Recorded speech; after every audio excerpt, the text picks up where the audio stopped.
네, 화요일 시사 팩트 오늘 첫 번째 다룰 팩트는요. 마이웨이 장동혁 곧 혁신안 발표입니다.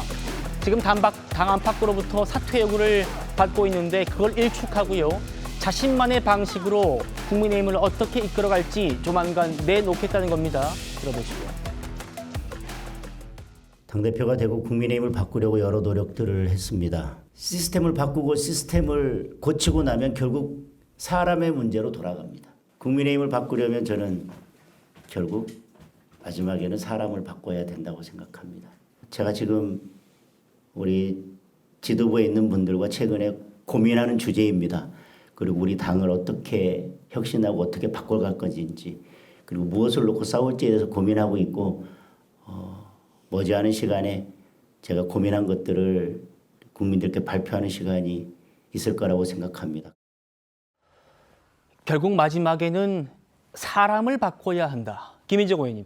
네. 어제 정점식 원내대표가 우리 당은 국민정당으로 변모해야 됩니다라고 하니까 곧바로 장 대표가 페이스북에 당원 중심 정당 이런 표현을 썼어요. 그리고 해당 행위자에 대한 징계는 최대한 존중돼야 한다고 썼잖아요.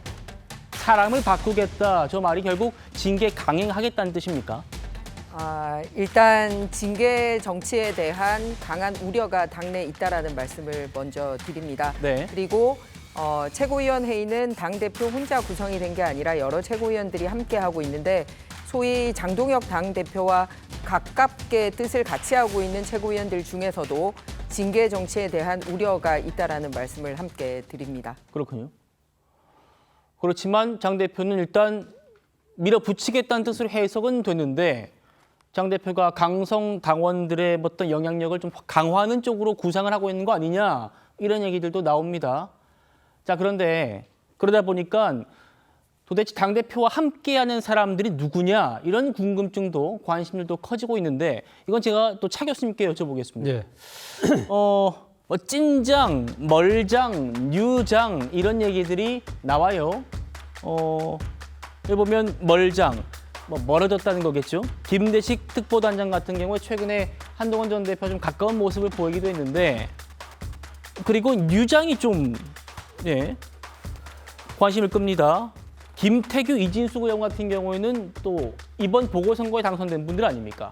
어떻게 보세요? 뭐 나름대로 분류를 했는데요. 뭐 네. 상당히 나름대로는 다 이유가 있는 것이 아닐까라는 생각이 드는데 찐장 같은 경우는 아무래도 지금 당직을 맡고 있고 그리고 이 대표를 그러니까 뭐랄까 대표 체제를 옹립하는 그러한 당직을 맡고 있는 분들이기 때문에 애초 발탁할 때부터 상당히 이분들은 장동혁 대표의 여러 가지 그러니까 이 정치적 신념이나 노선에 공감한 분들로 지금 이루어져 있고요.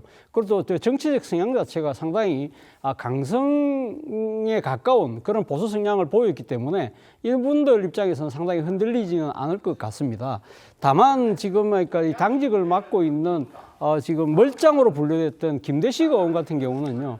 아무래도 지역구 사정하고도 좀 연관이 있지 않나 하는 생각이 드는데요. 이번 이 지방선거에서 자신의 부산 사상의 구청장이 민주당으로 넘어갔고 바로 이웃도 지역이 한동훈 의원이 있는 또 북구거든요. 그렇기 때문에 그런 영향력들을 상당히 받았다는 측면이 있는 것이고 유장으로 분류되는 분들 중에서는 뭐 김민전 의원이 뭐 나름대로 눈이 띈다고들 말씀하시지만 네. 김민전 의원도 상당한 강성 보수 성향을 보였던 분이고 나름대로 지금 유페이스라고 할 수 있으면 이준숙 하고 김태규 의원인데 이 두 사람 같은 경우는 이번 지방선거 이번 함께 실시됐던 보궐선거에서 다 등원을 했잖아요. 예. 아무래도 장동혁 체제에서 공천을 받았기 때문에 나름대로 정치적인 의리 이런 부분들을 보여주고 있다는 생각이 드는데 결국 이런 분류 자체가 이 시점에 과연 의미가 있을까? 아마 제가 생각했을 때 다수의 의원들은 상당히 멀장을 지금 태도를 취하고 있는 것이 아닐까. 다수 의원들은 멀장의 태도일 것이다. 거기다가 또 섀도로 한 카테고리가 있죠. 퇴장입니다.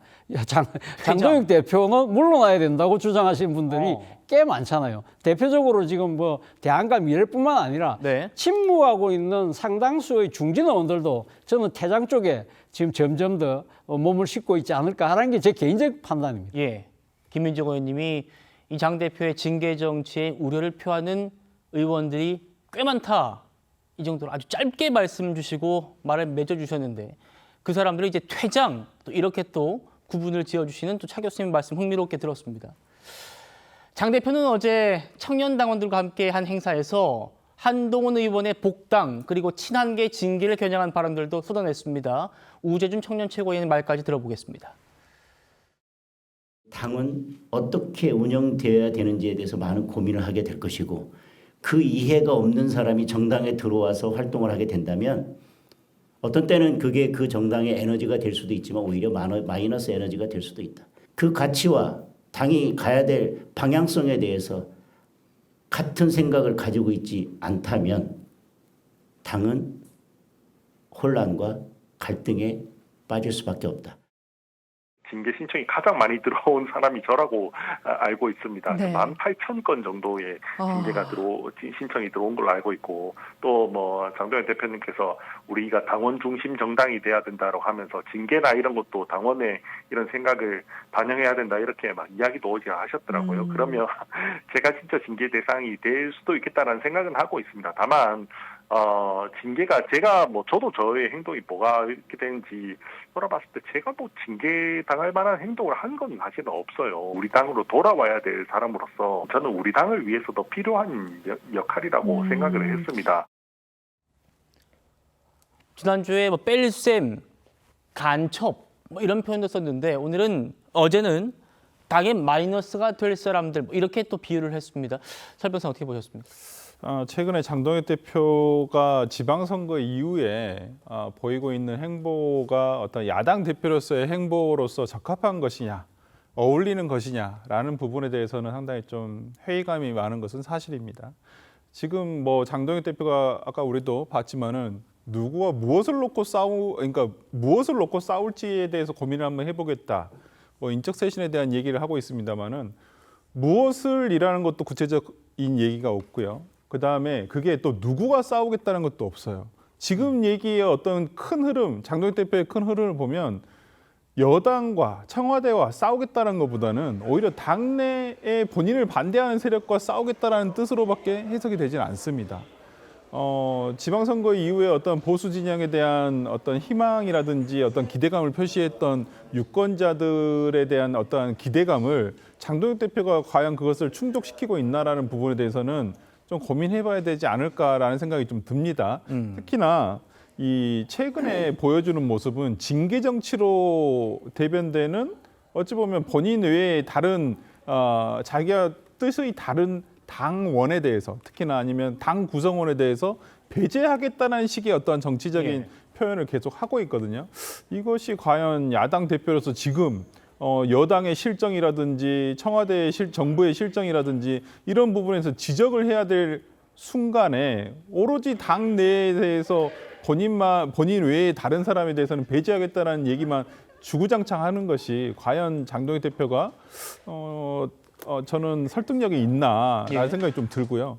우리가 처음에 얘기를 했습니다마는 장동혁 대표가 뭐 인적 쇄신이라든지 이런 부분에 대해서 기다려달라. 조만간 발표가 있을 것이다. 근데 어디서 많이 본 것 같지 않습니까? 계속 지방선거 전에도 그랬었죠. 본인이 어떻게 변할 것이다. 이거 조금만 기다려달라. 그게 1월이었고 3월까지도 그랬어요. 근데 뭐 구체적으로 나온 거 있었나요? 저는 장동혁 대표의 어떠한 지금의 이러한 당 내의 본인의 어떠한 얘기에 대해서 계속 기다려달라는 얘기만 하는 것이 더 이상 먹히지는 않을 것 같다는 생각이 듭니다.